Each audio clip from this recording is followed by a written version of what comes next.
Because they're in his videos. Speaking of money, Taylor Swift.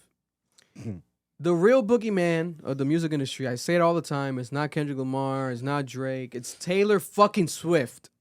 Taylor Swift just announced that she's officially bought back all 6 of her albums, the first albums, all the rights, the original rights for her first 6 albums, all her masters. She is the master now, right? For allegedly around $360 million.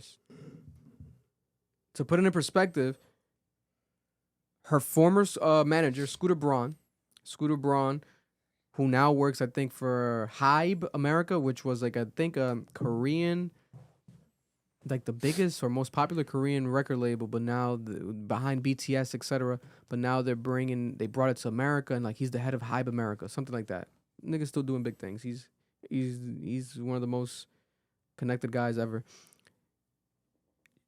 They were sold, the rights to her albums were sold to Scooter Braun, reportedly for $300 million in 2019. But then Scooter Braun reportedly sold it to, I have it right here, this company, Shamrock Capital, a private equity firm, for over $300 million, around $300 million. But then Shamrock Capital was the one that did business now, finally with Taylor Swift, and she's bought it back. They're saying for about $360 million, right? Niggas is playing ping pong with her masters. They're throwing that shit around like it's like, oh, 300 here. Oh, no, 300 here. Oh, 300 there. This is rich people talk. This is not, this is a different type of tax bracket that we're talking about with her masters. For those who don't know, since she was dealing with all this, she found her own loophole and she was re-recording all her albums. I think she ended up doing 4 of her albums re-recorded, or 5 of the albums re-recorded. I think she still had 1 left or 2 left, where she was re-recording these shits and dropping them again. She would drop them. We talked about it in here. She would drop an old album and it'll sell like a new album. Her fan base is like none other before. Like it's to like Michael Jackson level type of fans, where they were supporting her. They were like, oh my God, Taylor, I already have your music, but I want you to get rich again. I want to support you again. They did you so wrong. And they're buying the shit. Last year, her new album, we talked about it in here. That shit sold 2 million in 1 week. Based off the pre-orders, based off of 2 million in 1 week. Double platinum, basically, in 1 week. This is what we're dealing with. She celebrated. She made a new post after finally getting the masters of her 6 albums.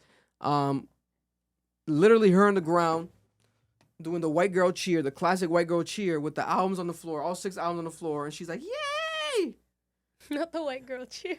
I'm the fucking boogeyman. Like, yeah! Like, yes, we know. You're the fucking best. And she dropped the open letter. I'm not going to read the whole open letter because it's long. But I'll highlight some moments right here. She says, all I've ever wanted was the opportunity to work hard enough to be able to one day purchase my music outright with no strings attached, no partnership, with full autonomy. I will forever be grateful for everyone at Shamrock Capital for being the first people to ever offer this to me. The way they've handled every interaction we've had has been honest, fair, respectful. This was a business deal to them, but I really felt like they saw it for what it was to me. My memories, my sweat, my handwriting, my decades of dreams. I am endlessly thankful. My first tattoo might be a huge shamrock in the middle of my forehead. Nigga, do we understand the level of like rich people talk that we're talking about here? First of all, Taylor Swift's fans are so crazy that wasn't then we talk about there was like a reports of Taylor Swift fans, something with the Kendrick or Drake. I forgot what it was. I won't even mention it because I don't want to mention it. There was some shit though, but their power has been shown. Just for lack of better terms, that's what I'm trying to say. There's countless examples of it. They damn near want Scooter Braun dead to this day, right? So Shamrock Capital, they probably don't want to deal with that. They're like, yo, we're going to work with you. We're going to take our time, but we're going to work with you. And look at her now. Now she's becoming their biggest advertisement ever. Shamrock Capital, my first tattoo might get a right on my fucking forehead. She's lying, obviously, because that would be insane. That would be worse than... It's just white girl humor. It's white girl, yeah. It's humor. It's general humor. You don't gotta say she's a white girl. We know she is. She smirked when she wrote that shit. Don't be racist, Noel. I'm just kidding. She giggled. She giggled when she wrote that shit. But it's pretty epic. It's a pretty epic, right? And she talks about the next album. She's like, I know, what about Rep TV? Full transparency, I haven't been able to re-record a quarter of it. The Reputation album was so specific to that time in my life, and I kept hitting a stopping point when I tried to remake it. All of that defiance, the longing to be understood, the feeling purposely misunderstood, the desperate hope, etc., etc. So that was the album I guess her fans have been waiting for to re-record. But she's like, hey, no. We can't even do that. We don't even got to do that no more, guys. I got the rights back. You know what I'm saying? I got my rights back. This is the biggest story in the music industry right now, aside from the UMG situation, because that's very drama-filled, and it's like, okay, you know, things that happen behind the scenes are getting brought to light. But Taylor Swift getting her rights back is huge, right? Because also, she's all about independence, empowerment, and she's the biggest at the same time. You know what I'm saying? So it's like, how do we have the biggest artists in the industry owning their rights, basically moving? She has UMG behind her, but she moves like she's independent. Like her fans, direct to consumer, they buy everything. I'm surprised she's even on UMG. That might be soon ending. But we did see her high-fiving at the Grammys with Lucian Grange, so that might not actually happen. They might have to still have some sort of relationship. But yeah, round of applause for Taylor Swift. It's a W. Oh, yeah. W for white America. For all America. That was enough. For everything. Marlon, you know you be bumping that Taylor Swift. Fuck no. I do. I You like Taylor don't. Swift? We got bad blood. You buy her albums? No, I don't buy Not the her new albums. ones. Have you listened to the new ones? Not really, no. But I was a like the old album fan. What's the Old appeal? albums. What's the appeal? It's the love songs. They're so The nice lyrics, and nigga? cute. And then you're just like, yes. Like you're on the phone with your girlfriend. She's upset. She's going off about something that you said. See? It's not for us, She bro. doesn't It's not for get us. Keep going, your go on. Get to the hook. story like I do. You see? It's like that. She wears short shorts, skirts, I wear t-shirts. She's cheer captain and I'm on the bleachers.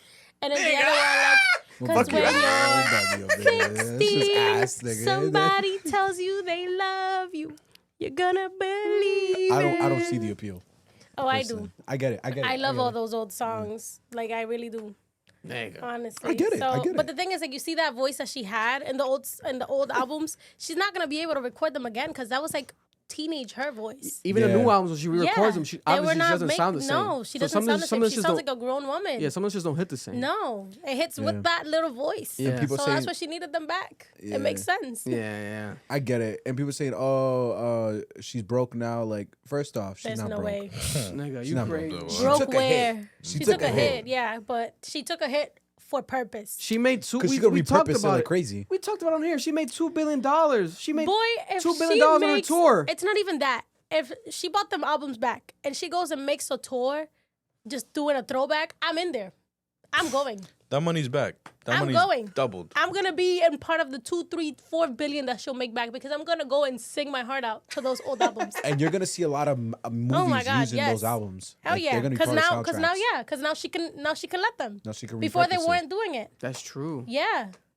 Oh my god. Oh yeah, that's coming back. Man, white girl We hope. movies about to blow up. Yeah, bro. Them white girl lover movies. Wow. They gonna have their Me. soundtrack. You know, Rich. I'm one of them. Rich as fuck. You know, Rich. This is gonna be great. You know, That's gonna Yeah. be that's gonna be our neighbor. you know, Rich. Netflix. Oh, yeah, she's gonna That's live in gonna Rhode be our Island. neighbor. That's Yeah. gonna be our Love neighbor. that. Oh, Taylor. Oh shit, Taylor. We're gonna need you on this podcast, girl. We need Sponsor you. us, Yeah. Oh, sponsor us. or have Shamrock sponsor us, Taylor. Please. You know what I'm saying? I beg. That'd be epic. You know what I'm saying? But yeah, I saw that shit. I'm like, you know, this is big money talk. And that was a clip from our podcast, the Club Ambition podcast. Cap, if you're looking to watch the full episode, make sure to go check it out right now. It's available on audio and also on YouTube.